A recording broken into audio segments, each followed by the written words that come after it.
Hello student. हम लोग geography पढ़ रहे थे और ज्योग्राफी में हमने ओशियनोग्राफी स्टार्ट किया था। ओशियनोग्राफी में 2-3 टॉपिक देख लिए थे, कौन कौन से ओशियन होते हैं और ओशियन का ओरिजिन कैसे हुआ और शायद बहुत सारी चीज़ें देखे थे ना। अब आज का जो हमारा टॉपिक है डिवीज़न ऑफ ओशियन। आज हम ओशियन का डिवीज़न पढ़ेंगे। Division of ocean. ओशियन एक बड़ा सा होता है ना, उसको कैसे कैसे कितने कितने पार्ट में हम कैटेगराइज कर सकते हैं। ठीक, बाय नेचर के बेसिस पे, कुछ लाइट के बेसिस पे, डेप्थ के बेसिस पे, इस टाइप में हम कैटेगराइज करेंगे। तो इसका जो डिवीज़न है हम अभी 2 टाइप में कैटेगराइज करके पढ़ते हैं। पहला जो है on the basis of light, मतलब किस बेसिस पे पहला डिवीज़न है लाइट के, मतलब कहाँ तक समुद्र में जो ओशियन होते हैं महासागर में कहाँ तक लाइट सन की रेज है वो एंटर कर पाती है, उस बेसिस पे हो गया। मतलब सन की जो रेज है, लाइट का मतलब वहाँ पे सन की, ये ट्यूब लाइट वाली या ये अपनी ये बल्ब वाली लाइट मत समझ लेना, ठीक। तो लाइट का मतलब क्या, सन रेज। तो सन की रेज कहाँ तक पहुँच पाती है उस बेसिस पे कैटेगराइजेशन होगा। दूसरा जो होगा ऑन द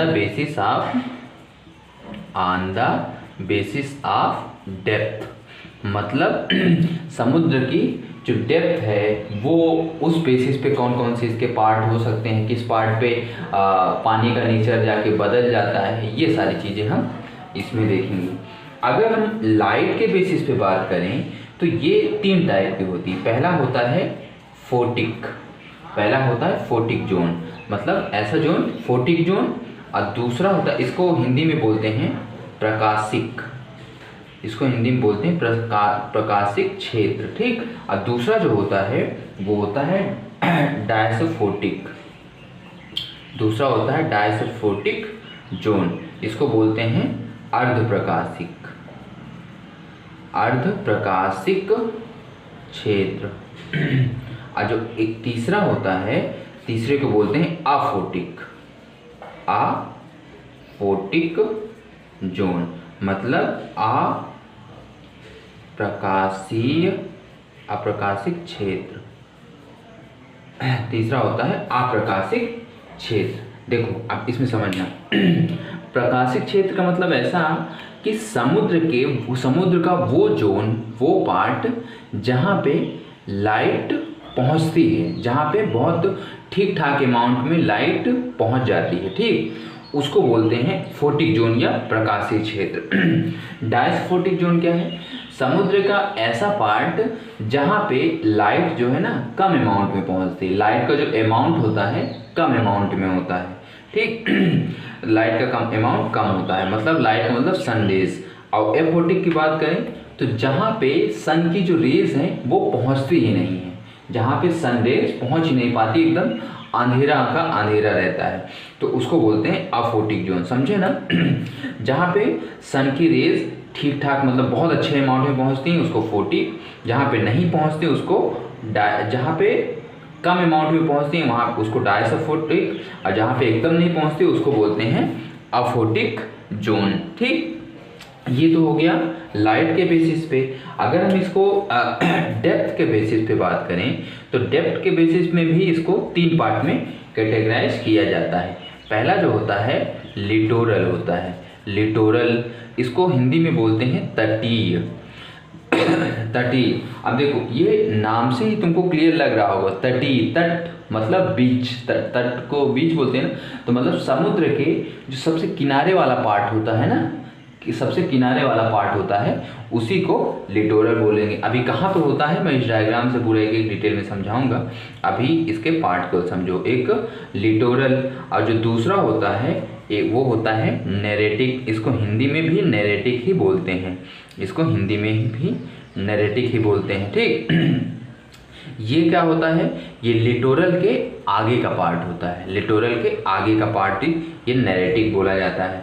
फिर उसके बाद जो लास्ट होता है वो होता है प्लेजिक जोन, प्लेजिक जोन, इसको हिंदी में भी प्लेजिक ही बोलते हैं, प्लेजिक हिंदी में भी इसको बोलते हैं। ठीक, अब ये वाला कौन सा पार्ट होगा, ये सबसे लास्ट वाला, मतलब सबसे गहराई वाला, जो सबसे नीचे वाला जो पार्ट होगा उसको प्लेजिक बोलेंगे।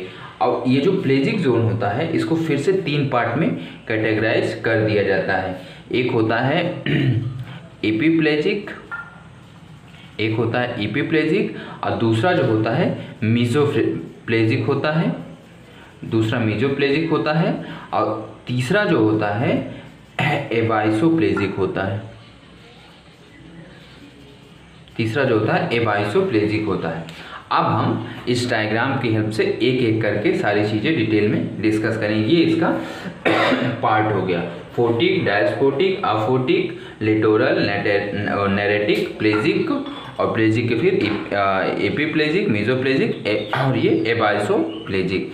अब एक एक करके हम यहाँ पे इसको पूरा डिटेल में डिस्कस करेंगे, कौन सा पार्ट कहाँ पे होता है। ये चार्ट सब लोग बना लेना, और फिर इसके बाद अब आगे हम देखते हैं। ये जो पहला पार्ट हमने देखा है, सबसे पहले तो इस डायग्राम को देख लो। ये डायग्राम अगर समझ में आ गया ना तो सारी चीज़ें जो जितनी भी पार्ट इसको हमने लिखा सब एक एक चीज़ समझ में आ जाएगा। देखो, सबसे पहले ये बताओ, हमारी जो धरती है, हमारी जो ये पूरा अर्थ है, ये प्लेट में टिका हुआ है ना, प्लेट है और प्लेट के नीचे मैग्मा है, मैग्मा के ऊपर प्लेट टिकी हुई है। देखो ये ऐसा कुछ सिनेरियो है, ये नीचे तमाम बहुत सारा मैग्मा भरा पड़ा है।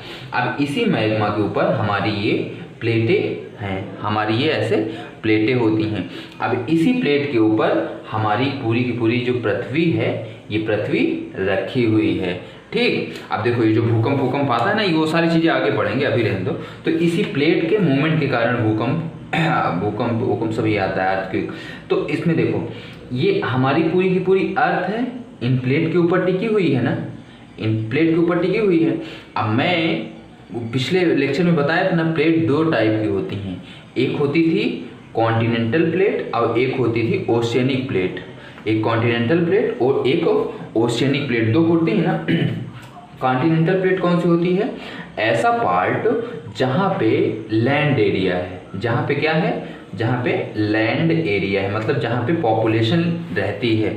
अब ऐसा पार्ट जहाँ पे लैंड एरिया नहीं है, जहाँ पे कोई ना कोई एक वाटर बॉडी, मतलब वाटर बॉडी नहीं बोल सकते इसको बोल सकते हो ओशियन है, जहाँ पे ओशियन है उसको बोलेंगे ओशियनिक प्लेट। अब ये बताओ, मान लो ये कॉन्टिनेंटल प्लेट है और ये ओशियनिक प्लेट है, तो जब यहाँ पे कॉन्टिनेंटल प्लेट खत्म हो रही है और यहाँ से ये ओशियनिक प्लेट स्टार्ट हो रही है, तो जब ये दोनों एक खत्म होती है दूसरी स्टार्ट होती है, तो होता क्या है, कुछ पार्ट इसका ऐसे यहाँ पे इसके अंदर चला जाता है।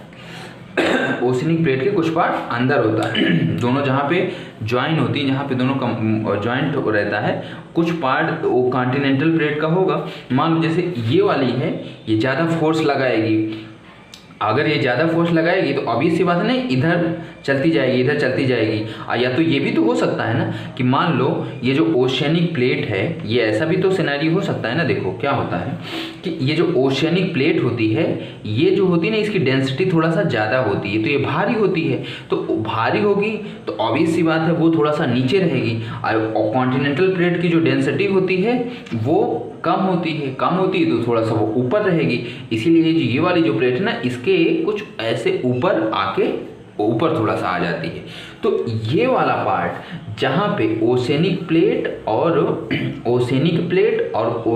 ये कॉन्टिनेंटल प्लेट, दोनों की प्लेट कॉमन, मतलब जहाँ जो ये जो कॉमन वाला पार्ट है, इसके ऊपर का जो पार्ट होता है ना, इसको तो लैंड एरिया यहाँ पे बोलते थे, इसको ओशियन वाला पार्ट बोलते थे। ये जो दोनों को कॉमन पार्ट होता है, इसको बोलते हैं, ये पिछले वीडियो में बताया था ना मैं इसको, कॉन्टिनेंटल, इसको बोलते हैं कॉन्टिनेंटल मार्जिन।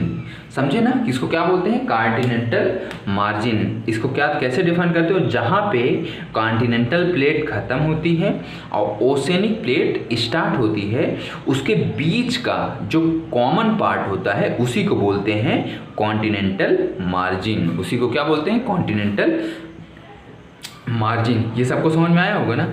अब देखो अब दूसरी चीज़ समझो, ये जो है ना, ये जो डायग्राम है इसको समझना। ये कॉन्टिनेंटल मार्जिन हो गया। अब इसके अकॉर्डिंग ये डायग्राम समझना। ये क्या है, ये पूरा का पूरा, ध्यान से सुनना सब लोग, ये इधर पूरा का पूरा लैंड पार्ट है।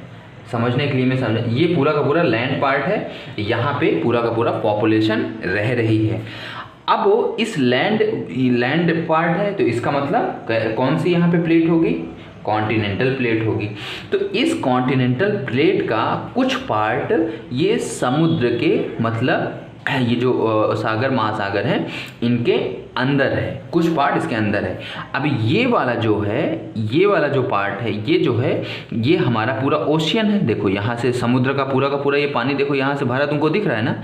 ये पूरा का पूरा ओशियनिक पार्ट है, मतलब पानी यहाँ पे भरा है। तो यहाँ पे जो प्लेट होगी, कैसी प्लेट होगी ओशियनिक प्लेट होगी, समझे ना। अब देखो ध्यान से सुनना, अब ये इतना सबको समझ में आया होगा ना। अब इसके बाद ये जो कॉन्टिनेंटल प्लेट होती है, ये जो कॉन्टिनेंटल प्लेट होती है, इसके नीचे जो होता है ना, इसके नीचे जो मैग्मा होता है, यहाँ पे ग्रेफाइट की क्वांटिटी ज़्यादा होती है। ये ग्रेफाइट की ये जो इसके नीचे रॉक्स होती है ना, वो रॉक्स जो होती है ग्रेफाइट की होती है। ये जो ओशियनिक प्लेट होती है, इसकी जो रॉक्स होती है ना, ये होती हैं बेसाल्ट की। ये किसकी रॉक्स होती हैं, बेसाल्ट की रॉक्स होती हैं। समझे ना कहने का क्या मतलब है। ये जो कॉन्टिनेंटल प्लेट होती हैं, इनकी रॉक्स जो होती है, इन प्लेट की जो रॉक होती है, मतलब चट्टानें जो होती हैं, वो ग्रेफाइट की होती हैं। और जो समुद्र की, मतलब ओशियन की जो प्लेट होती हैं, उनकी जो चट्टानें हैं वो किसकी होती हैं, बेसाल्ट की, उनकी बेसाल्ट की होती हैं। तो ये जो बेसाल्ट होता है ना, ये हाई डेंसिटी का होता है, हाई डेंसिटी का होता है। और ये ग्रेफाइट जो होता है, ये थोड़ा सा लो डेंसिटी का होता है, लो डेंसिटी का होता है। अब तुम एक फॉर्मूला पढ़े होगे कि D इज इक्वल टू, मतलब density is equal to mass upon velocity वो होता है ना, मास अपॉन वेलोसिटी होती है ना। ये फॉर्मूला तुम पढ़े होगे ना फिजिक्स में। तो देखो, अगर ये V कांस्टेंट है तो D जो है M के डायरेक्टली प्रोपोर्शनल हो जाएगा ना। D जो है M के डायरेक्टली प्रोपोर्शनल हो जाएगा। तो मतलब ये हुआ कि जितनी ज़्यादा डेंसिटी उतना ज़्यादा मास, मतलब अगर जिसकी डेंसिटी ज़्यादा होगी उसका मास ज़्यादा होगा, उसका वेट ज़्यादा होगा। तो ये बेसाल्ट की रॉक, यहाँ पे बेसाल्ट की रॉक्स हैं, बेसाल्ट की चट्टानें हैं, तो इसकी बेसाल्ट की डेंसिटी हाई होती है। और जब डेंसिटी हाई है तो उसका वेट, मतलब उसका मास भी ज़्यादा होगा, और मास ज़्यादा होगा तो इसका मतलब वो वेटेड होगी। वो वेटेड होगी। और जब वेटेड हो, कोई चीज़ अगर वेटेड है तो वो, ये जो हमारी अर्थ है या किसी चीज़ को थोड़ा सा ज़्यादा प्रेस करती है ना। जैसे इसको ऐसे समझो, मान लो कोई दो चीज़ रखी है, नीचे दो बैलून्स रखे हैं। मान लो ये बैलून्स रखे हैं, ये दो बैलून्स हैं, और एक में हमने 1 kg का वेट रख दिया, अब एक में 2 kg का वेट रख दिया। तो नीचे कौन सा जाएगा, नीचे ये वाला ज़्यादा नीचे जाएगा ना, और ये वाला कम नीचे जाएगा। ये वाला ज़्यादा नीचे जाएगा, ये वाला कम नीचे जाएगा। सेम यहाँ पे यही होता है कि जब ये वाली जो कॉन्टिनेंटल वाली प्लेट है, ये ग्रेफाइट की है, इसकी डेंसिटी कम है तो मास भी कम होगा, मतलब कम भारी होगी। और जब कम भारी है इसीलिए ये हल्का सा ऊपर होती है। और ये जो ओशियनिक प्लेट है, ये बेसाल्ट की है, इसकी डेंसिटी हाई है तो मास भी हाई होगा, और जब मास हाई होगा तो ये थोड़ा सा भारी हो जाएगी, और जब भारी हो जाएगी तो ये थोड़ा सा नीचे चली जाएगी। और नीचे चली जाती है तो ये देखो, ये पूरा नीचे आ जाएगी। जब ये नीचे आ जाएगी तो ये कॉन्टिनेंटल प्लेट जो है, इसको थोड़ा सा स्पेस मिल जाएगा ना कि ये ओशियनिक प्लेट के ऊपर आ जाए, ये ओशियनिक प्लेट के ऊपर आ जाए। अब देखो ये सबको समझ में आ गया होगा ना। अब मैं सबसे स्टार्टिंग में पहली ही क्लास में तुम लोगों को पूरे अर्थ का स्ट्रक्चर एक बनाया था। क्या बनाया था, सबसे ज़्यादा ऊंचा माउंटेन होता है, फिर उसके बाद प्लेटू आते हैं, प्लेटू के बाद फिर ये हमारा ग्राउंड सरफेस आता है, सरफेस के बाद सबसे नीचे ये जो है समुद्र वाला, मतलब महासागर, ओशियन वाला पार्ट होता है ना। तो अब सबसे ऊंचा माउंटेन है, फिर पठार, प्लेटू, फिर सरफेस, फिर ये सबसे नीचे ओशियन।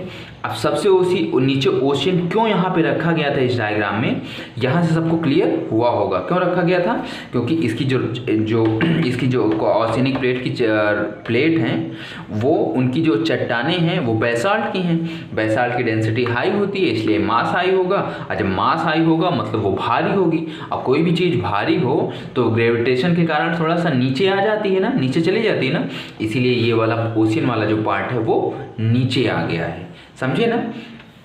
अब उस ओशियन वाला पार्ट जो है नीचे आ गया है, इतना समझे ना। अब देखो, अब ये डायग्राम ध्यान से समझना सब लोग। तो इसमें क्या है, ये हमारी कॉन्टिनेंटल प्लेट है, ये पूरी की पूरी ये समुद्र के, इसका मतलब कॉन्टिनेंटल प्लेट का कुछ पार्ट समुद्र के अंदर घुस गया। अब ये जितना पार्ट समुद्र के अंदर घुसा है इसी को बोलते हैं कॉन्टिनेंटल मार्जिन। इसी को क्या बोलते हैं बताया ना, जितना पार्ट समुद्र वो कॉन्टिनेंटल प्लेट का जितना पार्ट समुद्र के पार्ट के अंदर चला जाता है उसी को बोलते हैं कॉन्टिनेंटल मार्जिन। यहाँ पे क्या खास होगा, खास ये होगा कि यहाँ पे ओशियन वाली भी प्लेट होगी और कॉन्टिनेंटल प्लेट भी होगी, दोनों का जो कॉमन पार्ट होगा वही होगा। और दूसरा क्या हो सकता है कि जितने सेडिमेंट कॉन्टिनेंटल प्लेट के जो सेडिमेंट हैं वो भी यहाँ पे पाए जाएंगे, और ये जो ओशियनिक प्लेट हैं इनके जो सेडिमेंट हैं वो भी यहाँ पे मिलेंगे तुमको। ठीक, इतना सब लोग समझ गए। अब देखो, इसको जो अगर ज्योग्राफी के टर्म में बात किया जाए तो इसको बोलते हैं कॉन्टिनेंटल, इसको बोलते हैं कॉन्टिनेंटल क्रस्ट। ठीक, कॉन्टिनेंटल क्रस्ट, और हिंदी में बोलते हैं इसको महाद्वीपीय क्रस्ट, महाद्वीपीय क्रस्ट, इसको हिंदी में भी बोलते हैं महाद्वीपीय क्रस्ट। अब ये वाला जो पार्ट होता है ये वाला पूरा पार्ट इसको बोलते हैं ओशियनिक क्रस्ट। इसको क्या बोलेंगे, ये ओशियन का पार्ट है ना, तो इसीलिए क्या बोलेंगे ओशियनिक क्रस्ट या महाद्वीपीय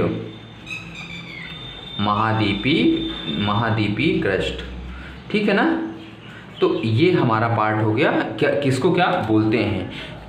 अब यहाँ पे जो तुम्हारा क्वेश्चन बन सकता है वो क्वेश्चन क्या बन सकता है कि कॉन्टिनेंटल, पहला क्वेश्चन, कॉन्टिनेंटल प्लेट जो होती है उसकी रॉक्स मतलब उसकी चट्टानें किसकी होती हैं, तो किसकी होती हैं, ग्रेफाइट की होती हैं। जो ओशियनिक प्लेट होती हैं उनकी जो रॉक्स होती है, उनकी जो चट्टानें होती हैं वो किसकी होती है, बेसाल्ट की होती है। ठीक, अब उसके बाद ओशियनिक प्लेट और कॉन्टिनेंटल प्लेट का जो कॉमन वाला पार्ट होता है उसको क्या बोलते हैं, कॉन्टिनेंटल मार्जिन बोलते हैं। तुमसे कोई ऐसे भी क्वेश्चन पूछ सकता है कि समुद्र का जो तट वाला क्षेत्र होता है, जो बीच वाला पार्ट होता है, बीच बोलते हैं ना तट को, तो जो बीच वाला पार्ट होता है उससे थोड़ी दूर आगे जाने पे कौन सा पार्ट मिलेगा, तो वही उसी को बोलेंगे कॉन्टिनेंटल मार्जिन। ठीक ना, इतना सबको समझ में आया होगा। अब उसके बाद ये देखो, ये जो जहाँ पे ये वाला पार्ट होता है यहीं पे टाइड जो होते हैं यहीं पे आते हैं ना, टाइड यहीं पे आते हैं ना सारे, तो इसी को बोला जाता है सी लेवल। इसी को क्या बोला जाता है, सी लेवल। ठीक है ना, यहीं से पूरा का पूरा सी लेवल मेजर किया जाता है। ठीक, और इसको ये कह सकते हो कि जहाँ पे तुम देखो, ये एक इम्पॉर्टेंट चीज़ है, ये जो सी लेवल होता है ना, ये इसको कहाँ से मेज़र किया जाता है, कैसे मेज़र किया जाता है, ध्यान रखना।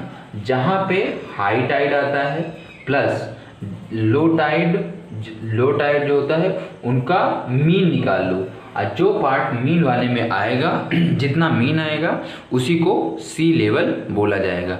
जैसे वहाँ पे लिखा होता है ना, स्टेशन के जो बोर्ड लगे होते हैं उसमें समुद्र के तट से इतना ऊंचाई, तो ये यहीं से जो वहाँ पे जो लेवल मेज़र किया जाता है वो ये वाले फॉर्मूले से मेज़र किया जाता है। ठीक है ना, तो ये सारी बात हो गई हमारा सी लेवल के बारे में। अब देखो, अब जैसे तुम पूछोगे कि सी लेवल को मेज़र करने का कुछ ना कुछ रेफरेंस होगा ना, सी लेवल मेजर करने का कुछ ना कुछ रेफरेंस होगा ना, तो उसका रेफरेंस क्या है, कोई चीज़ अगर मेजर की जाती है तो किसी की रिस्पेक्ट में बात होती है।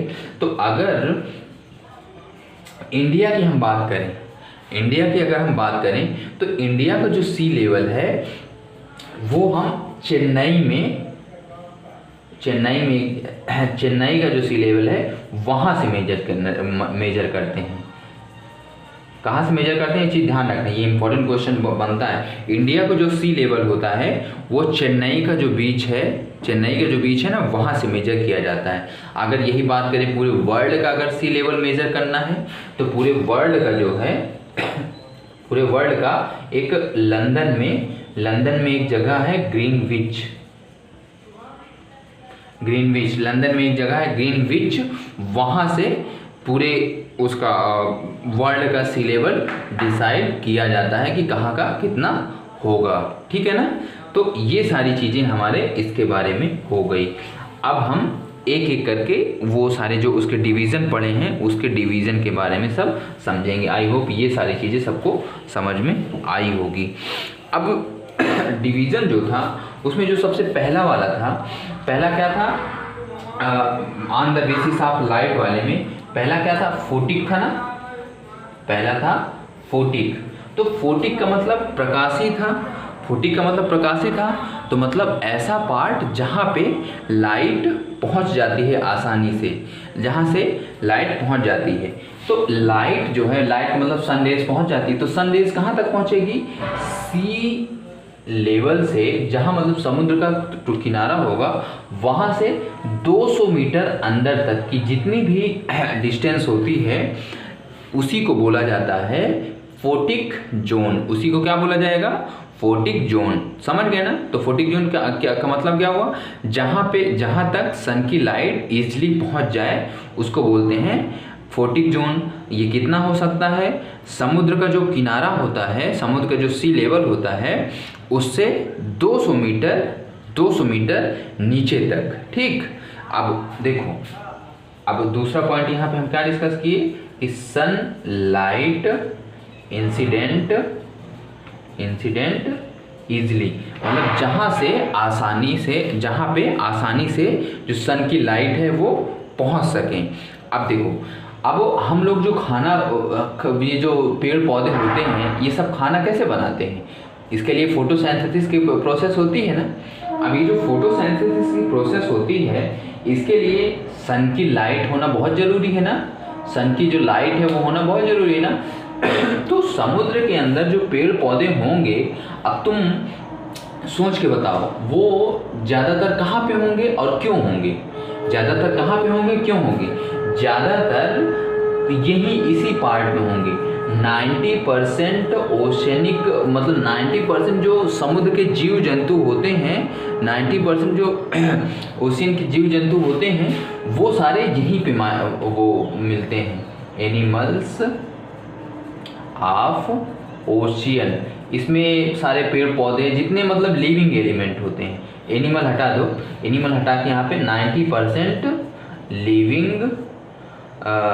लिविंग ऑफ ओशियन, मतलब समुद्र के अंदर जितने लिविंग ऑर्गेनिज्म होते हैं, समुद्र के अंदर जितने भी लिविंग ऑर्गेनिज्म पाए जाते हैं उसका 90% पार्ट जो है ना इसी में रहता है। क्यों रहता है, इसके दो रीज़न हैं। पहला रीज़न तो ये है कि यहाँ सनलाइट ठीक ठाक अमाउंट में पहुँच जाती है, और जब सनलाइट ठीक ठाक अमाउंट में पहुँच जाएगी तो उनको फोटोसिंथेसिस के प्रोसेस के कारण खाना अच्छे से मिल जाएगा ना, और जब खाना पानी अच्छे से मिलेगा तो इसीलिए वो उनका रहना यहाँ पे आसान हो जाएगा।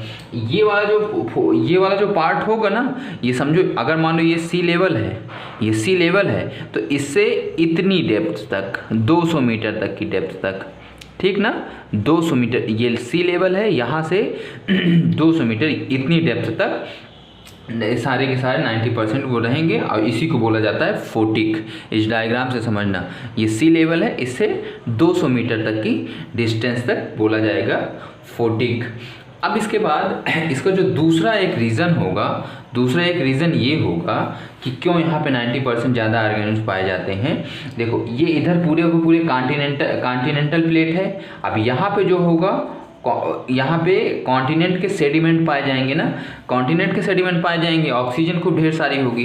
तो होता क्या है, जब उसकी वेव्स आती हैं, जब बड़े टाइड आता है, तो ये जो इसका पानी है ये क्या करता है, ऐसे ऑक्सिलरी मोशन करते करते करते करते ऐसे आते आते ये कॉन्टिनेंट मतलब लैंड वाले पार्ट पे आ जाता है ना। तो जब ये ऐसे करता है तो अपने साथ क्या करता है, ओशियन के सेडिमेंट लेके आता है, ओशियन के सेडिमेंट लेके आएगा, ओशियन के सेडिमेंट लेके आएगा, मतलब ईंट बालू कंकड़ ये सब लेके आएगा और ये लैंड वाले पार्ट में रख देगा। लेकिन ये वाली प्लेट है, ये वापस से होता है ना, देखो समुद्र के किनारे जाओ तो जब वेव्स आती हैं तो ऐसे तेजी तेजी आती हैं और लैंड पे आने के बाद फिर से वापस जाती हैं ना। तो जब वो वेव्स वापस जाती होती रहती हैं तो क्या होता है, अपने साथ लैंड वाले पार्ट का जो सेडिमेंट है ना वो वापस लेके जाती हैं, वो वापस लेके जाती हैं। तो इस वाले पार्ट में पूरे में तुमको ओशियन के भी सेडिमेंट मिलेंगे और लैंड के भी सेडिमेंट मिल जाएंगे, मतलब कॉन्टिनेंट के भी सेडिमेंट मिल जाएंगे। तो जब दोनों सेडिमेंट मिल जाएंगे तो जो भी यहाँ पे रह रहा है उसको खाना पानी ढूंढने में बनाने में आसानी होगी ना। जब आसानी होगी तो इसीलिए यहाँ पर ज़्यादातर जो लिविंग ऑर्गेनिज्म होते हैं यहीं पे हमको मिलते हैं, ठीक है ना। अब चौथा पॉइंट इसमें कह सकते हो, तुमसे कोई क्वेश्चन पूछे कि फोटोसिंथेसिस किस पार्ट में होता है तो क्या बताओगे,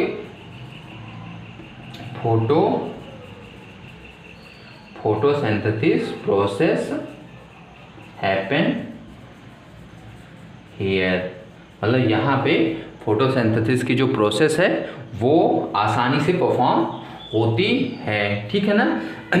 अब देखो, अब यहाँ पे जो है कुछ जो बहुत जो फेमस जो एग्ज़ाम में पूछे जाते हैं, जो फेमस यहाँ पे ऑर्गेनिज्म पाए जाते हैं वो कौन कौन से हैं, ठीक है ना। अब देखो ये इसका एक एग्जाम्पल है कि एक ऑर्गेनिज्म होता है पादप प्लवक, ये पेड़ होता है पादप प्लवक, ये जो है इसी फोटिक जोन में मिलता है, फोटिक जोन में मिलता है। तो तुमसे यहाँ पे इसका जो दूसरा नाम है वो एक होता है नील हरित शैवाल, ब्लू ग्रीन एल्गे, ठीक। अब इसको भी बोला भी ये भी जाता है प्रोड्यूसर ऑफ ओशियन भी इसको बोला जाता है। तो तुमसे क्वेश्चन ये पूछेगा कि पादप प्लवक समुद्र के किस क्षेत्र में पाया जाता है तो क्या बताओगे, फोटिक जोन में पाया जाता है, ठीक। नील हरित शैवाल कहाँ मिलता है, फोटिक में। नील हरित शैवाल को क्या बोलते हैं, प्रोड्यूसर ऑफ ओशियन भी बोलते हैं, ठीक है ना। अब यहीं पे एक क्वेश्चन और ध्यान रख लो, एक होता है जू प्लैंटन, एक होता है जू प्लैंटन, इसको प्रोड्यूसर बोला जाता है पादप प्लवक को, और इसको बोला जाता है कंज्यूमर ऑफ ओशियन, ये इसको बोला जाता है कंज्यूमर ऑफ ओशियन, ठीक है ना। तो ये सारी चीज़ें हो गई हमारी फोटिक जोन के बारे में। अब अगर हम बात करें डायस्फोटिक की, तो डायस्फोटिक में क्या होता है, देखो डायस्फोटिक में क्या होगा कि ऐसा पार्ट, ऐसा जोन जहाँ पे लाइट का जो सन रेज का जो अमाउंट है वो कम होता है, वो कम होता है, ठीक। तो अगला जो हमारा है डायस्फोटिक जोन, तो इसमें जो होता है लाइट का sun rays amount are less, मतलब जो सन की रेज होती हैं उनका जो अमाउंट होता है वो कम होता है। और जब कम होता है मतलब ट्रांसपेरेंसी कम हो जाती है, वहाँ पे बहुत कम जाती है। जैसे एक अंधेरे से चारों तरफ से कमरा बंद कर दो तो वहाँ पे सनलाइट नहीं बहुत कम आती है ना, तो वही पार्ट डायस्फोटिक वैसा ही समुद्र में होता है। और जब यहाँ पे सन रेज जो होंगी, सन रेज कम होंगी, लेस होंगी, तो जब लेस होंगी तो ऑब्वियस सी बात है यहाँ पे फोटोसिंथेसिस की जो प्रोसेस होगी वो कैसी होगी, लेस हो जाएगी। फोटोसिंथेसिस की प्रोसेस लेस हो जाएगी तो खाना पीना कम रहेगा। तो जब खाना पीना कम रहेगा तो ऐसे एलिमेंट, ऐसे जो ऑर्गेनिज्म हैं जो कैसे कहाँ सर्वाइव कर पाएंगे, जिनको खाना पीने की ज़रूरत है। तो यहाँ पे जो ऑर्गेनिज्म होते हैं, जो ऑर्गेनिज्म एनिमल्स होते हैं वो केवल और केवल 9% होते हैं, मतलब बहुत कम होते हैं। जिनको थोड़ा सा कभी मतलब साल में एक बार खाने पीने की ज़रूरत पड़े, ऐसे ऑर्गेनिज्म इस पार्ट में। तो यहाँ पे कितने, केवल 9% ऑर्गेनिज्म इसमें पाए जाते हैं, एनिमल्स यहाँ पे होते हैं, ठीक ना। ये 240 वाला सबको क्लियर हो गया। अब जो अगला इसका टाइप है, अगला टाइप है अफोटिक। अगला इसका टाइप होता है अफोटिक। अब ये जो अफोटिक वाला होता है, अफोटिक जोन जो होता है, इसका देखो नाम से ही तुमको क्लियर लगेगा। हिंदी में इसका क्या नाम होता है, अप्रकाशिक, अप्रकाशिक क्षेत्र। अप्रकाशिक क्षेत्र ना, इसका मतलब ये हुआ कि ऐसा जोन, ऐसा रीजन जहाँ पे सन रेज इंसिडेंट नहीं कर पाती हैं, जहाँ पे सन रेज इंसिडेंट नहीं कर पाती। अब सन रेज अगर नहीं पहुँचेंगी तो वहाँ पे क्या होगा, पूरा का पूरा अंधेरा होगा ना, अंधेरा होगा। तो उसको बोलते हैं अफोटिक जोन। तो अगर हम इसमें बात करें तो सबसे पहला पॉइंट जो होगा, सन रेज नॉट रीचेस। और जब सन रेज नहीं पहुंचेगी तो हमेशा अंधेरा रहेगा, डार्क रहेगा। तो इसको हम दूसरे टर्म में डार्क जोन भी बोलते हैं। इसको दूसरे टर्म में क्या बोलते हैं, डार्क जोन भी पूछते हैं, डार्क जोन भी बोलते हैं। और उसके बाद जो अगला है, अब जब यहाँ पे लाइट ही नहीं रहेगी तो जो एनिमल यहाँ पे मिलेंगे तुमको, वो कैसे एनिमल होंगे, उनको देखने की कोई ज़रूरत ही नहीं पड़ेगी ना। जब अंधेरा ही रहेगा तो उनको देखने की क्या ज़रूरत है। तो यहाँ पे जो एनिमल्स होते हैं उनके आइज़ नहीं होती है, उनके आइज़ नहीं होती है। और अगर होती भी है तो वो हमेशा क्लोज किए रहते हैं, अपनी आइज़ को हमेशा क्लोज किए रहते हैं, ठीक, समझे ना। क्योंकि यहाँ अंधेरा होता है, यहाँ देखने की ज़रूरत ही क्या है। तो पहली बात तो आइज़ होगी नहीं, और अगर होगी तो हमेशा वो क्लोज होती है। यहाँ पे टोटल महासागर के, टोटल ओशियन के 1% ऑर्गेनिज्म, एनिमल यहाँ पे केवल मिलते हैं बस। अब जैसे 1% में क्या आ जाएगा, एक वेल फिश होती है ना, जो बड़ी वाली वेल मछली होती है, वो यहाँ पे अंदर लेटी रहती है, वो इसी रीजन में मिलती है। तो ये हमारा जो हो गया पूरा, किसके बारे में हो गया, ये डिवीज़न ऑफ ओशियन में, डिवीज़न ऑफ ओशियन में कैसे हम लाइट के बेसिस पे ओशियन को डिवाइड कर सकते हैं, ये सारी चीज़ें अभी हमने देखा।